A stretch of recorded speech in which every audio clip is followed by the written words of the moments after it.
The origin story of Rome, how the humble settlement grew into an empire. Rome is one of the most well-known cities in the world. Its iconic structures are instantly recognizable, even if you've never visited Italy yourself. And everyone knows that it's home to some of the most famous landmarks in human history. But what many people don't know is how this city came to be. As with many things in life, the answer can be found in its origin story. Evidence suggests that the settlements at the Palatine and Aventine Hills date back to around 10th century BC, which would put its founding somewhere around the 8th or 7th century BC, which would later become the most prestigious part of the city. From here, they established a kingdom and 7 rulers, known as kings, reigned over the territory for the next 244 years. But interestingly enough, the Romans didn't just accept any old leader. In fact, they had very specific requirements. Every king had to be related to the mythical founder of Rome, Aeneas. In fact, it took several centuries. In the beginning, Rome was only a small city-state. It wasn't until 390 BC that it defeated its biggest rival, the Etruscans. After defeating the Etruscans, Rome was free to expand further.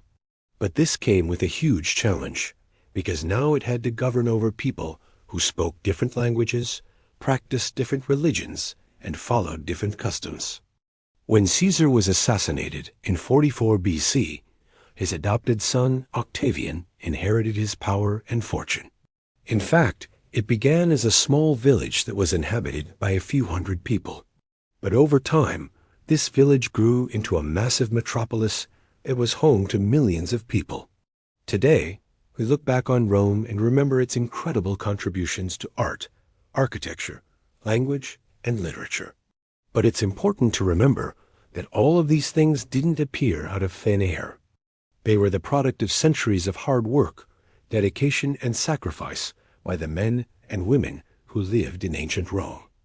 After defeating Mark Antony at the Battle of Actium in 32 BC, thanks for watching. If you enjoyed the video, please hit the like button and subscribe for more historical tales.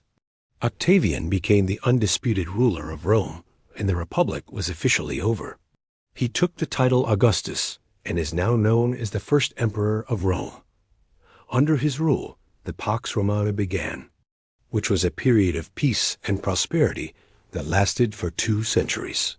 But despite this, the seeds of decay had already been planted, and it wouldn't be long before Rome fell to the barbarians. Even so, Rome managed to hold its diverse territories together, and by the end of the 3rd century BC, it had expanded to the Adriatic Sea and the Sicilian Strait. At this point, Rome was already a massive empire, but it was about to get much bigger. In addition to having proper lineage, every monarch also needed to be a male. Rome did not allow female rulers.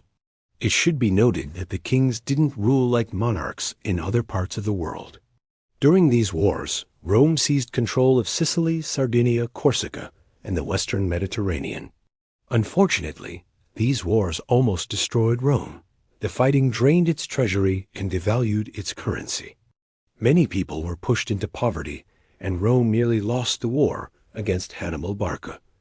Despite all this, Rome persevered and emerged victorious.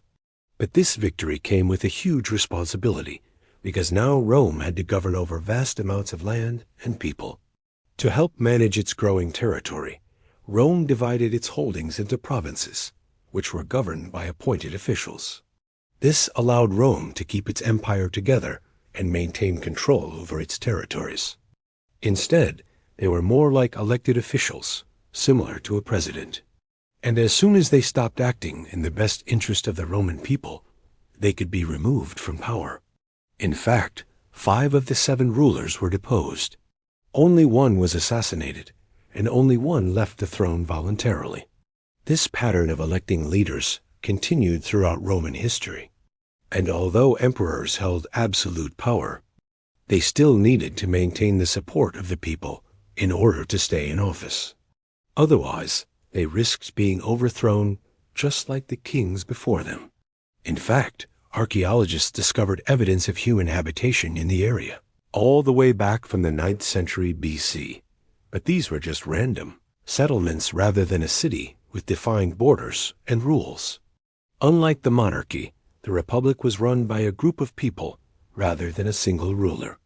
The Senate was made up of older, more experienced Roman males who had previously held political office. It was the most powerful branch of government, and it was responsible for making decisions that affected the entire Roman world. Below the Senate was the Council of Plebs, which represented the common people. This group had less power than the Senate, but it was still extremely important. You see, the council was able to pass laws that applied to all Romans, but they could also pass decrees that applied only to the plebeians. These were known as plebiscites.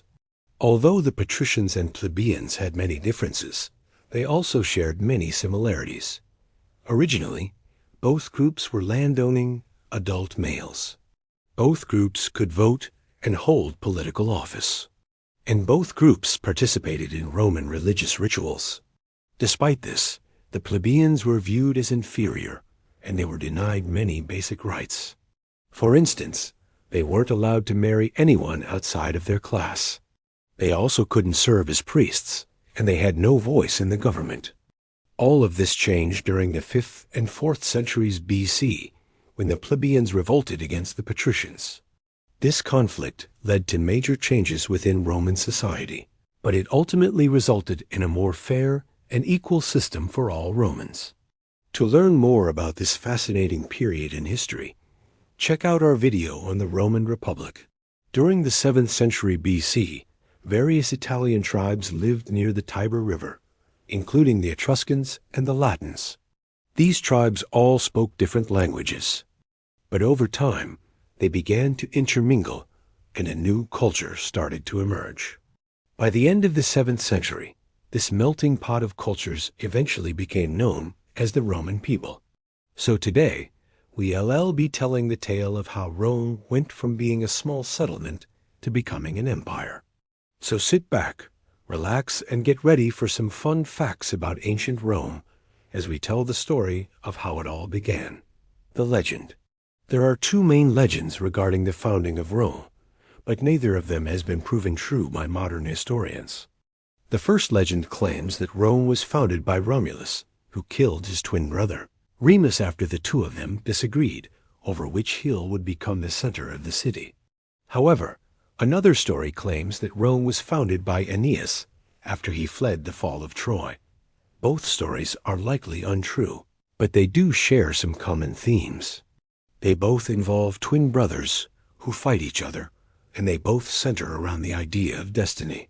For instance, in the case of Romulus, he supposedly killed Remus out of necessity rather than bloodlust. And then he wept while founding the city on the same spot where his brother had died. This tells us that even in its earliest days, Romans felt a strong sense of connection to their homeland. What we know. We may not know exactly who founded Rome, but we do have plenty of evidence pointing to when it was founded. According to history, Com, the Roman kingdom. After the various tribes merged into one, they settled on the Palatine Hill, the Roman Republic. In 509 BC, the last king of Rome was overthrown and replaced by a governing body known as the Roman Republic. Expansion and influence. As Rome grew in power and influence, it expanded into neighboring territories. This expansion didn't happen overnight, though. The Punic Wars. Between 264 and 146 BC, Rome fought a series of wars against Carthage, known as the Punic Wars, Civil War, and the fall of the Republic. During the 1st century BC, Rome fell into civil war between Julius Caesar and Pompey. Rome might be one of the most iconic cities in the world today, but it wasn't always this way. That's all for today.